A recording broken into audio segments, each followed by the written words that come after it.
Hi అండి, నమస్తే. Welcome to నిత్య నేచర్.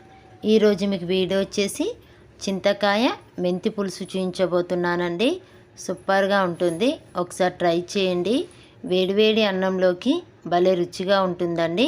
చపాతీ జొన్న రొట్టెలకైతే ఇంకా బాగుంటుంది. పుల్ల పుల్లగా సూపర్గా ఉంటుందండి. ఇంకా మనం లేట్ చేయకుండా వీడియోలోకి వెళ్దాం. ముందుగా మెంతి పొడి ప్రిపేర్ చేసుకోవాలి. స్టవ్ మీద ఒక పెనం పెట్టుకొని పెనం హీట్ అయిన తర్వాత ఒక కప్పు శనగపప్పు వేసుకోవాలి. శనగపప్పు వేసుకొని మీడియం ఫ్లేమ్లో పెట్టుకొని వేయించుకోవాలండి.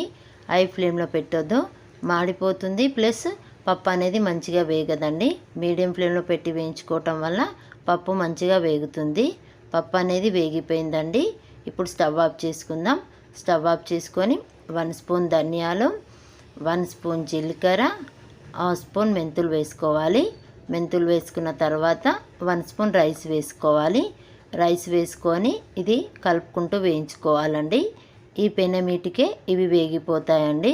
ముందే వేస్తే మాడిపోతాయి. ఇలా వేయటం వల్ల మంచిగా వేగిపోతాయి. ఈ దినుసులు అనేటివి మంచిగా వేగిపోయాయండి. ఇప్పుడు ఇది ఒక ప్లేట్లోకి షిఫ్ట్ చేసుకుందాం. మొత్తం ప్లేట్లోకి వేసుకున్న తర్వాత ఇప్పుడు ఇది అనేది పూర్తిగా చల్లారనివ్వాలి. దినుసులు అనేటివి పూర్తిగా చల్లారిన తర్వాత మిక్సీ జార్లోకి వేసుకొని మిక్సీ వేసుకోవాలి. ఇప్పుడు ఇది మిక్సీ వేసుకుందాం. నేను చూపిస్తున్న క్వాంటిటీ వచ్చేసి ఇది ఒక 2-3 టైమ్స్కి యూజ్ అవుతుందండి. ఇలా పౌడర్ లాగా చేసి పక్కన పెట్టేసుకోవాలి. మెంతి పొడి రెడీ అయిపోయిందండి. సెకండ్ ప్రాసెస్ వచ్చేసి చింతకాయ తీసుకోవాలి. చింతకాయ వచ్చేసి ఇది 150 గ్రామ్ చింతకాయ అండి. ఇది ఒక 2-3 సార్లు మంచిగా వాష్ చేసుకోవాలి. ఇలా వాష్ చేసుకున్న తర్వాత గిన్నెలోకి తీసుకొని చింతకాయ వేసుకోవాలి. చింతకాయ వేసుకొని 2 గ్లాసుల వాటర్ పోసుకోవాలి. వాటర్ పోసుకున్న తర్వాత స్టవ్ వెలిగించుకొని గిన్నె పెట్టేసుకోవాలి. గిన్నె పెట్టేసుకొని ఇది ఉడకనివ్వాలండి. చింతకాయ అనేది తొందరగానే ఉడికిపోతుంది. ఒక 5-10 మినిట్స్ వరకు ఉడికిపోతుందండి. చింతకాయ ఉడికిపోయింది. ఇది ఇప్పుడు స్టవ్ మీద నుంచి గిన్నె తీసి పూర్తిగా చల్లారనివ్వాలి. చల్లారిన తర్వాత మనకు పులుసు క్వాంటిటీ ఎంత కావాలంటే ఆ విధంగా తీసుకోవాలి. ఇక్కడ నేను ఒక గిన్నె నిండా చింతకాయ పులుసు తీసుకున్నాను. ఇలా పులుసు తీసి పక్కన పెట్టేసుకోవాలి. ఇప్పుడు స్టవ్ మీద ఒక పెనం పెట్టుకొని 1 కప్పు ఆయిల్ వేసుకోవాలి. ఆయిల్ హీట్ అయిన తర్వాత 1 స్పూన్ ఆవాలు, 1 స్పూన్ జీలకర్ర వేసుకోవాలి. జీలకర్ర వేసుకున్న తర్వాత టేస్ట్కి సరిపడా పచ్చిమిర్చి వేసుకోవాలి. ఇవి కాట్లు పెట్టి వేసుకోవాలండి, మొత్తం కట్ చేయొద్దు. ఇలా కొంచెం వేయించుకోవాలి. ఇప్పుడు కొంచెం కరివేపాకు కూడా వేసుకోవాలి. 1 స్పూన్ అల్లం వెల్లుల్లి పేస్ట్ వేసుకొని పచ్చివాసన పోయేంత వరకు మగ్గనివ్వాలి. ఇలా మగ్గిన తర్వాత 1 స్పూన్ పసుపు వేసుకోవాలి. పసుపు వేసుకొని ఒకసారి కలుపుకోవాలి. ఇలా కలుపుకున్న తర్వాత చింతకాయ పులుసు ఇందులో వేసుకోవాలండి. చింతకాయ పులుసు మొత్తం వేసేద్దాం. ఇలా వేసుకున్న తర్వాత ఇప్పుడు ఇది ఒకసారి కలుపుకోవాలండి. కలుపుకొని హై ఫ్లేమ్లో పెట్టుకోవాలండి. ఇప్పుడు హై ఫ్లేమ్లో పెట్టుకున్న తర్వాత టేస్ట్కి సరిపడా సాల్ట్ వేసుకోవాలి. సాల్ట్ వేసుకున్న తర్వాత ఇది ఇప్పుడు మసలనివ్వాలి. ఇది మసలేలోపు మెంతి పొడికి కొంచెం వాటర్ పోసి ఉండలు లేకుండా కలుపుకోవాలి.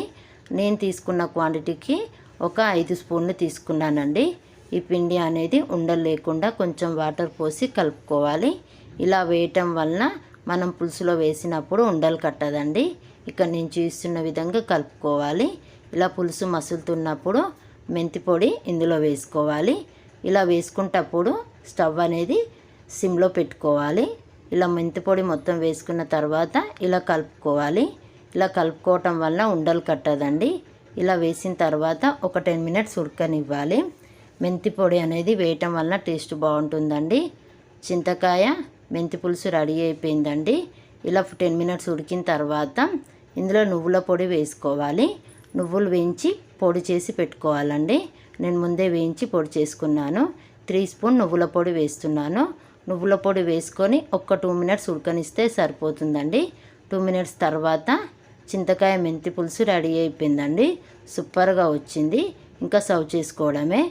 సర్వ్ చేసుకున్న తర్వాత మీకు ఈ వీడియో కనుక నచ్చినట్టయితే లైక్ చేయండి, షేర్ చేయండి, సబ్స్క్రైబ్ చేయండి. అలాగే పక్కన్న బెల్ ఐకాన్ క్లిక్ చేయండి.